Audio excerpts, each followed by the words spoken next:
El Consejo de Granos de los Estados Unidos presenta el estudio Colombia 2040, una evaluación detallada sobre la demanda de maíz en Colombia en los próximos 20 años, considerando la evolución de las principales tendencias e influencias y el impacto del COVID-19 sobre el consumo y la producción de proteínas animales.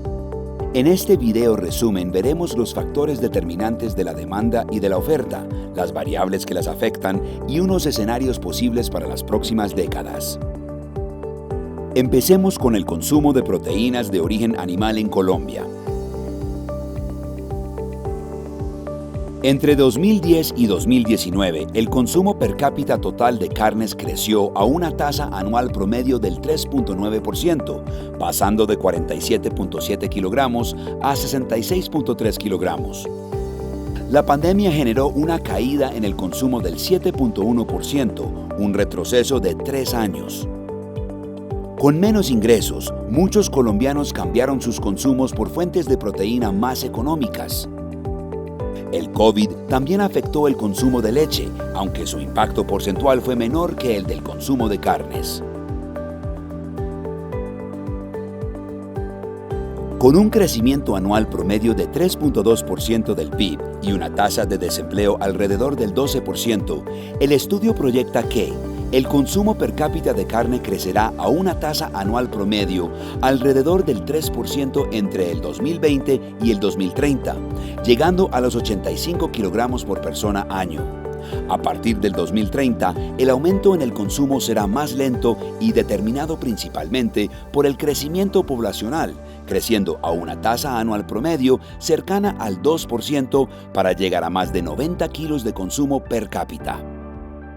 Para el año 2026, se espera que el consumo de huevos alcance las 365 unidades por persona al año, con un crecimiento anual promedio entre 1.8% y 1.1% para las 2 décadas. Se llegará a un consumo de 391 unidades en el año 2030 y de 405 en el 2040. Para la leche, se proyecta un crecimiento anual promedio entre los años 2020 y 2040 del 0.9%, llegando a un consumo de 190 litros por persona al año. Pasemos ahora a la producción de proteínas de origen animal.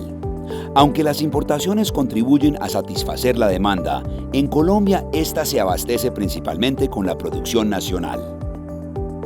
En el año 2020, las importaciones fueron solo cerca del 5.5% del consumo de aves, 13% del cerdo, 0.9% de la carne de res y 1% de la leche.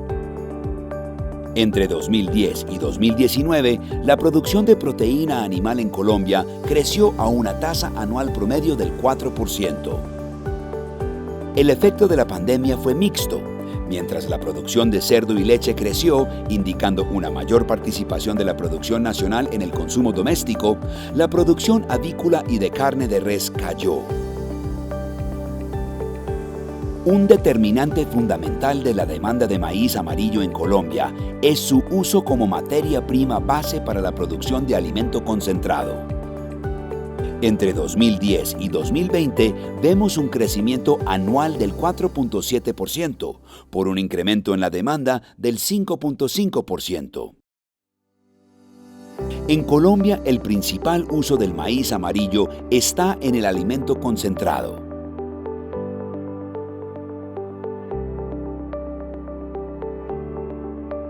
Para satisfacer la demanda de maíz amarillo para alimentos concentrados, se cuenta con producción nacional y maíz importado, pero la producción local no ha mantenido el ritmo de la demanda de las últimas décadas. Con su nivel de producción y una creciente demanda por parte de la industria de concentrados, la autosuficiencia de maíz cayó de casi el 40% en el año 2000 al 14% en el 2020. Como consecuencia, las importaciones han crecido a una tasa anual promedio del 5.5%. En los últimos años, Estados Unidos ha liderado la participación sobre las importaciones.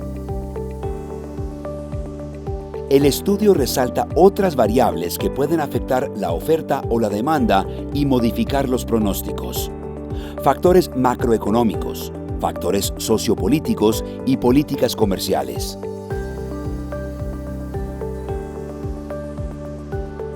Así como variables relacionadas con las tendencias y comportamiento del consumidor colombiano y con la producción de proteínas animales, el enfoque hacia sistemas más eficientes y tecnificados y las políticas del gobierno que buscan promover el crecimiento, apoyar el emprendimiento y la internacionalización del sector.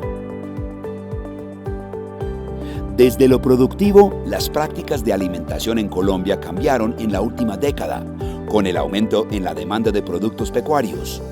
El alimento concentrado desempeña un papel fundamental. La industria avícola viró por completo al uso de tecnologías y ciencias nutricionales de vanguardia. La industria porcina avanza hacia el sistema de producción intensiva, siguiendo las tecnologías internacionales. Algunos productores han sido lentos en adoptar mejores tecnologías de alimentación, quedando aún espacio para esa migración al concentrado. En la industria de ganado de engorde y lechero, la nutrición se basa principalmente en libre pastoreo. Las mejoras tecnológicas de alimentación están limitadas a la producción láctea moderna, donde se usa la suplementación.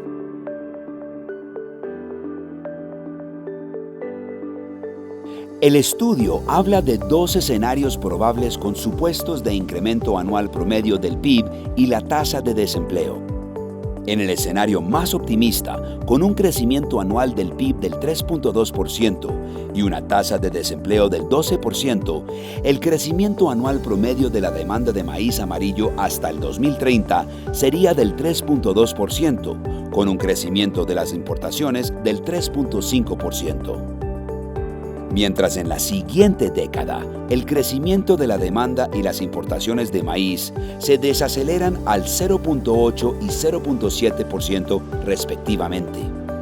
En este escenario, al 2030, el país demandaría un total de 9 millones de toneladas de maíz amarillo y al 2040, 9.7 millones de toneladas.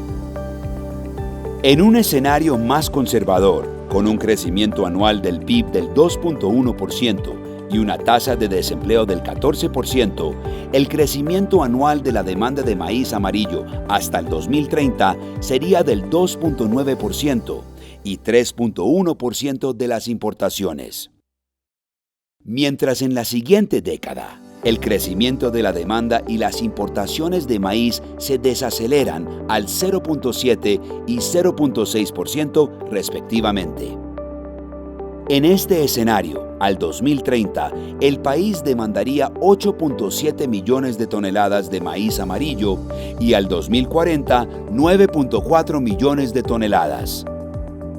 Con las estimaciones de un mayor consumo de proteína animal y un suministro doméstico limitado de maíz amarillo durante las próximas 2 décadas, el país continuará apoyando su crecimiento en el maíz importado. Estados Unidos tiene una posición competitiva fuerte gracias a las economías de escala, accesibilidad y confiabilidad, apalancadas en un acuerdo de libre comercio favorable.